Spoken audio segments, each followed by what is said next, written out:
What happens when a true music icon with a lifetime of experience sits across from a talk show host known for asking bold, sometimes uncomfortable questions? The result might surprise you, because what began as a regular late-night interview quickly turned into one of the most intense and talked-about moments in television history. But before we get into what exactly happened, make sure you hit that subscribe button and drop a comment below telling me whose side you're on. Once you hear this entire story, the studio lights were burning hot that evening when Dionne Warwick stepped onto the set, moving with the calm confidence that only comes from 6 decades of living in the spotlight. She was wearing a cream-colored suit that looked effortlessly elegant, her signature short hair neatly styled. There was something regal about the way she carried herself, graceful, self-assured, as if she had nothing left to prove to anyone. Andy Cohen rose from behind his desk, flashing that familiar wide grin of his, and stretched out his hand toward the legendary singer. "Miss Warwick, it is such an honor to have you here," Andy said, his voice full of energy as the audience broke into cheers. Dionne took his hand politely, her expression pleasant but calm. "Thank you for having me," she replied in her smooth, composed tone as she sat down. The room fell quiet again. Andy leaned forward a bit, that lively curiosity glinting in his eyes. "You look absolutely amazing. What's the secret?" he asked. Dionne didn't hesitate. "Good genes and minding my business," she replied with perfect timing, making the audience laugh. But there was a tiny sharpness in her voice, a subtle hint that she wasn't in the mood for meaningless chatter. Andy laughed along, clearly amused by her wit. "I love that.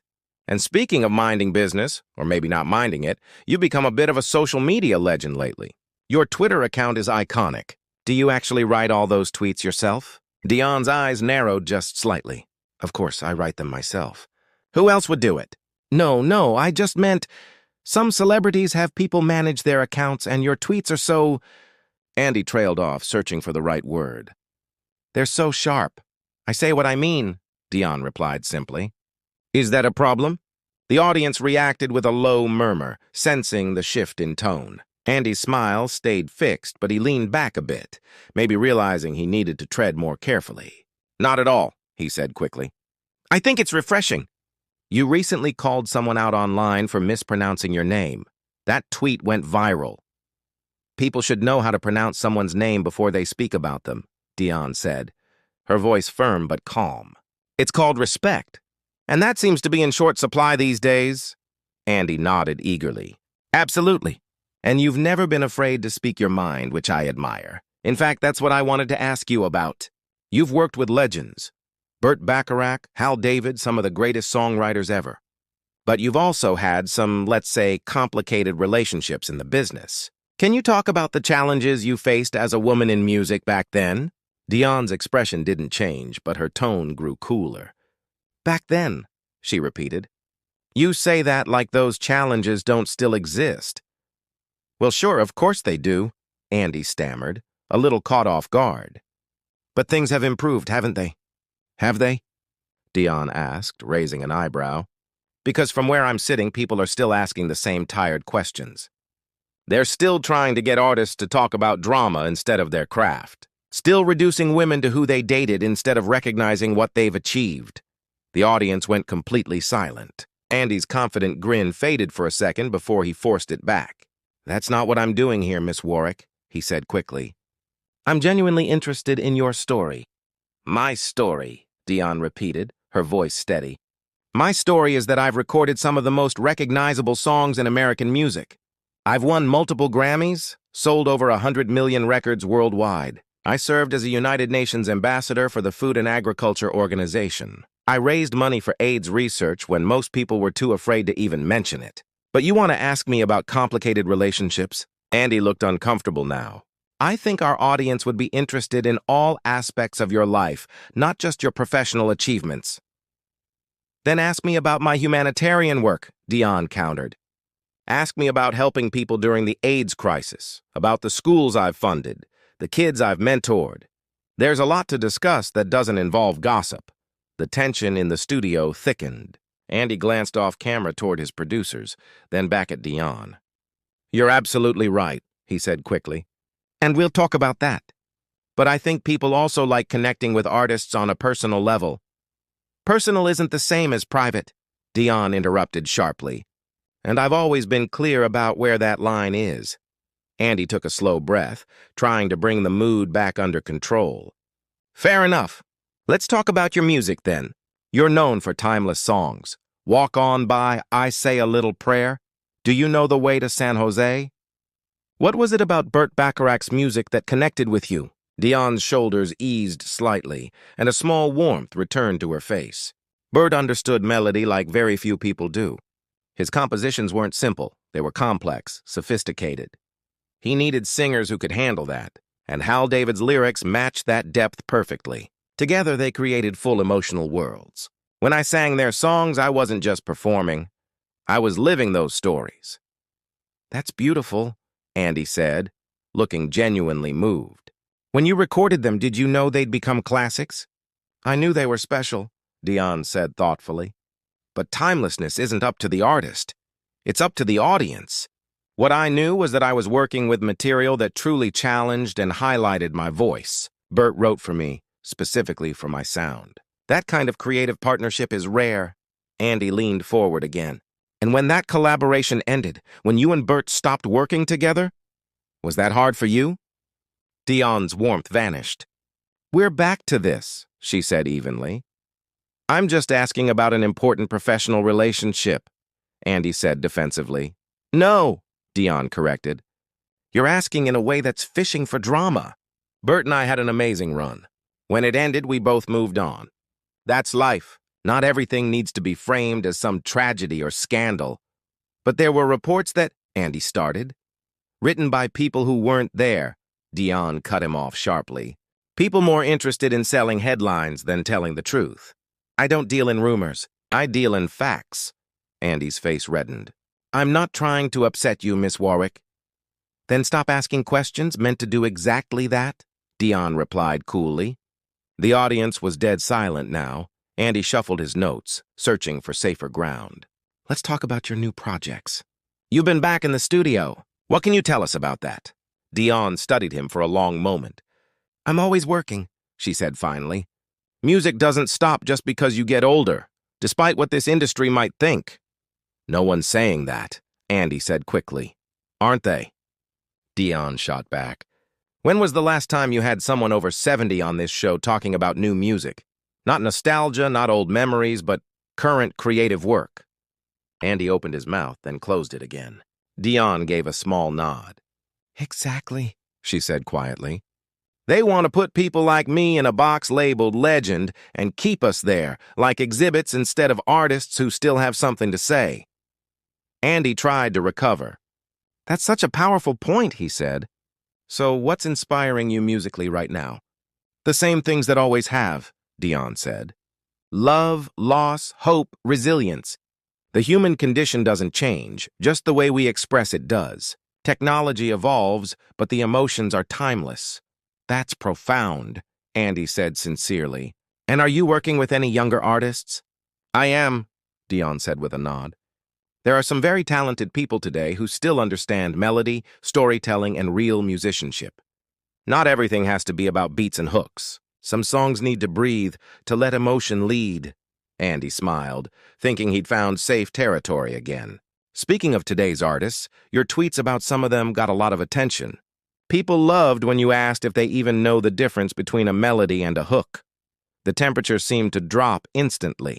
Dionne's jaw tightened. I wasn't trying to be funny, she said calmly. I was asking a real question. But it sounded kind of critical, Andy pushed. Critical or honest? Dionne asked quietly. There's a difference, Andy. When I started in this business, you had to actually sing. No studio tricks, no auto-tune. You had to perform. You had to move people with your voice. That's not gatekeeping, that's standards. But music changes, Andy said. Every generation has its own sound. I never said it shouldn't, Dionne replied, leaning forward slightly. But evolution doesn't mean abandoning craft. You can innovate and still respect the fundamentals. Who decides what's great music, though? Andy challenged. Isn't that subjective? Not entirely, Dionne said firmly. There are objective skills, Vocal ability, musicianship, songwriting? You can prefer what you like, but quality isn't just about popularity. The audience murmured again. Andy looked off camera nervously. Dionne noticed. Are we boring you? She asked coolly. What? No, Andy said quickly. We just have a break coming up. Then take it, Dionne said evenly. I'll be here, Andy forced a laugh. We'll be right back with more from the incredible Dionne Warwick. The lights dimmed. Andy loosened his collar and sipped from his mug. Dionne sat perfectly still. A producer whispered in Andy's ear, and he nodded. Miss Warwick, he said quietly, I really do respect you. Then show it, Dionne said simply. Ask questions that show that. 30 seconds later, they were back on air. Andy smiled at the camera again. We're back with the one and only Dionne Warwick. You said musicianship has been lost. Can you explain that? Dionne looked at him, as if weighing whether this was genuine. The bar's been lowered, she said. Back in my day, if you couldn't sing, you didn't get a deal. Image didn't matter if the voice wasn't there. Now image comes first, talent comes second. But some would say you're gatekeeping, Andy said, that you only accept one kind of singer. Gatekeeping? Dionne repeated, her eyes sharp. Gates exist for a reason, to protect standards. Anyone can make music. But don't ask me to celebrate mediocrity as excellence. Don't tell me auto-tuned mumbling is equal to what Aretha or Whitney did. Whitney Houston? Andy said softly. You were close, weren't you? Cousins, I believe? Dionne froze. Don't. I just meant... I said don't, Dionne cut in, her tone like steel. Don't you dare use her name to fish for tabloid drama. I wasn't... You were, Dionne said flatly. You were about to turn her pain into content. You always do. You can't let greatness just be. That's not fair, Andy said, his own voice rising. I talk about all parts of people's lives. It's not uncomfortable, Dionne said quietly. It's disappointing. You could be having a real conversation about art, but instead you're chasing gossip. The silence was deafening. Andy's jaw tightened. I think I've been pretty respectful. Considering what? Dionne asked sharply. That I'm not playing along? That I won't give you sound bites? This is my show, Andy snapped. And this is my life, Dionne replied calmly. I decide what I answer. Maybe that's what bothers you. You're not used to interviewing equals. Andy looked stunned. I can't believe you said that. Why not? It's true, Dionne said. You talk down to guests, fishing for drama. Some of us still remember when interviews meant something. Andy stood up. I invited you here to have a conversation and you've done nothing but attack me. I came here to talk about my work, Dionne said, rising too. You wanted drama. I don't do that. Andy's face was flushed. I called you a legend. Words mean nothing without actions, Dionne said coldly. The two stood staring each other down, the air electric. The audience didn't move. Andy took a deep breath. Let's start over, he said. What's your proudest career moment? Dionne looked at him steadily. You think you can just reset after this? Pretend this didn't happen? I'm trying to save the interview, Andy said tightly. Save, Dionne repeated. It was doomed the second you chose sensationalism over substance. Andy's voice rose. You've been combative from the start. For your ratings, not for truth, Dionne countered. You're chasing a viral clip, not a conversation. That's not true, Andy said, exasperated. It's exactly true, Dionne said. This isn't about art to you, it's about attention. Andy's tone softened slightly. Your legacy is secure. No one's diminishing that? Then celebrate it, Dionne said. Ask real questions. What have you learned about me so far? Andy said nothing. That's what I thought, she said softly. She unpinned her mic and set it down. Andy looked panicked. What are you doing? I'm leaving, Dionne said calmly. I came in good faith. That was a mistake. You can't leave, we're live, Andy said desperately. I can and I am, Dionne replied. You wanted a moment? You got one, Andy pleaded. Please, I admire you. I didn't mean for this to happen. Then you should have acted like it, Dionne said, pausing at the steps. Admiration without respect means nothing. Stay, Andy begged. We can fix this. It's too late, Dionne said. You've shown me who you are. You owe the viewers, Andy said quickly. Don't you dare, Dionne said firmly. I owe the audience honesty, and I'm being honest now. She walked down the steps, her head high, her presence commanding. Andy stood frozen behind his desk, stunned. This is unbelievable, he muttered.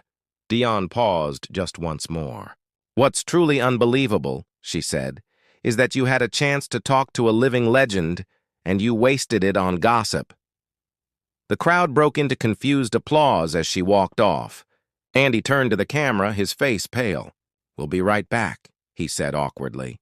The broadcast cut, and in that moment one thing was undeniable. Dionne Warwick had just shown the world what dignity really looks like. She walked onto that stage a legend and walked off reminding everyone exactly why. Not just because of her voice, but because of her strength, her integrity, and her refusal to be disrespected. If you like this story, hit that subscribe button and tell me in the comments. Who handled it better, the host or the guest? I want to know what you think.